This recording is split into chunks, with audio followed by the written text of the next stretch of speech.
एक 14 साल का लड़का जिसका नाम मुआविया है, उसने अपने स्कूल की दीवार में अरबी में सिर्फ एक लाइन लिखा और उस एक लाइन की वजह से सीरिया में पिछले 13 साल से सिविल वार चल रहा है और जिसके चलते अभी सीरिया के प्रेसिडेंट बशर अल असद अपने देश छोड़कर भाग चुका है।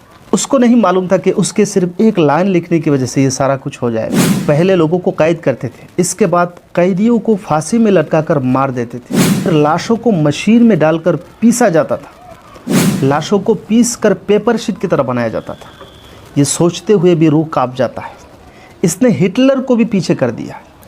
असल में अभी के जो प्रेसिडेंट है जो भाग चुके हैं बशर अल असद, उनके वालिद हाफिज़ अल असद सन 1971 से लेकर 2000 तक सीरिया में हुकूमत की और हाफिज़ अल असद की हुकूमत सीरिया के जनता के हित में नहीं था।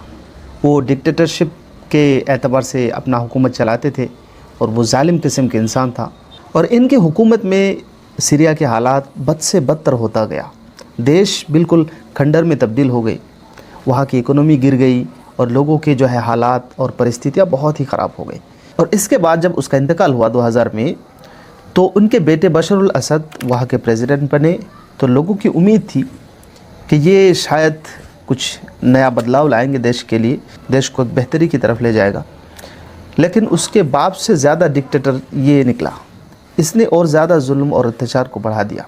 तो लोग उस पर बड़े खूब थे, खफा थे। और उस दौर में सीरिया के आसपास के इलाका में बहुत सारे ममालिक के अंदर डिक्टेटरशिप के ख़िलाफ़ जो है एहतजाज चल रहे थे, प्रोटेस्ट चल रहा था।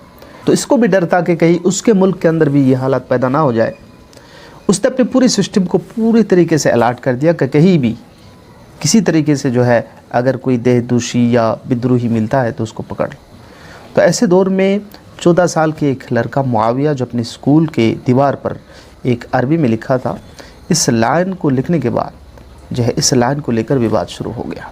दरअसल मुआविया अरबी में ये लिखा था, हालत दौर या दक्तूर, इट्स योर टर्न डॉक्टर, ये तुम्हारा वक्त है डॉक्टर। डॉक्टर असल में बशर अल असद, ये इनकी डिग्री थी, इस वजह से इनको लोग डॉक्टर कहा करते थे। तो इसने जो ये लाइन लिखा था ये अपने आप में बहुत कुछ कहता था और कहीं ना कहीं ये शब्द हुकूमत के लिए, बशर अल असद के हुकूमत के लिए डर का सबब था, क्योंकि वो अंदर से डरे हुए थे। तो इतने में जो है ये लाइन वायरल हो गया, हुकूमत की नज़र में आ गई। फिर उसी दिन शाम को जो है उसके घर में पुलिस जाती है और मुआविया को पकड़ कर ले आती। उसके साथ उस स्कूल के और 14 बच्चों को पकड़ लेते, टोटल 14 बच्चा। इनको जेल में डाल देते हैं और जेल में इनको खाली नहीं छोड़ते, टॉर्चर करते हैं। उन पर जो है उनके बाल, सर को मुंडा देते हैं, उनके नाखून खींच लिया जाता है, उनको करंट लगवाया जाता है। ये बिल्कुल अधमरा कर देते बच्चों को। बच्चों के पेरेंट्स जो है पुलिस थाना पहुंचते हैं और कहते हैं कि हमारे बच्चों को रिहा किया जाए। तो पुलिस जो है हुकूमत की तरफ से तर्जुमानी करते हुए कहते हैं कि तुम अपने बच्चों को भूल जाओ, टोटली अपने नए बच्चे पैदा कर लो, अगर तुमसे नहीं हो सका तो तुम्हारी औरतों को हमारे पास ला रखो। तो ये जो है लाइन बहुत कड़वी थी और इसकी वजह से लोगों में गुस्सा और ज़्यादा हो गया, जिसकी वजह से जो है एहतजाज शुरू हुआ हुकूमत के ख़िलाफ़, बशर अल असद के ख़िलाफ़ जो है प्रशासन के ख़िलाफ़ लोगों ने जुलूस निकाला और वहाँ पर पुलिस ने जाकर गोलियाँ जो है बरसाई और 2 लोगों को मार दिया।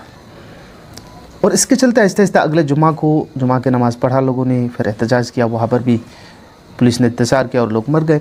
इसके बाद 45 दिन तक इन बच्चों को जेल में रखा जाता है और टॉर्चर किया जाता है।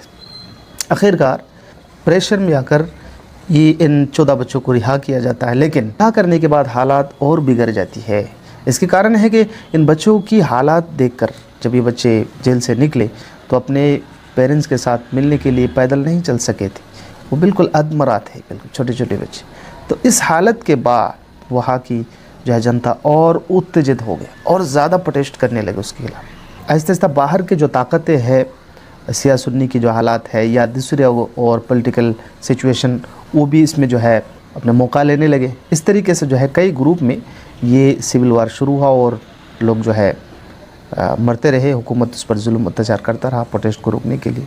अब बशर अल असद जो है जिस भी इंसान को पकड़ते थे जेल में डालते थे और जेल में डालने के बाद उसको फिर दोबारा ज़िंदा निकल कर आना मुमकिन नहीं है। उसको पकड़ कर फांसी में चढ़ा कर मारते थे, फिर मशीन में पीस कर उसको ख़त्म कर देते थे। ये हालात चल रहे। लाखों इंसानों को इस तरीके से ख़त्म कर दिया गया। लेकिन अभी 2-3 दिन पहले इस जालिम का ख़त्मा होता है। ये जालिम अपने देश को छोड़कर भागता है।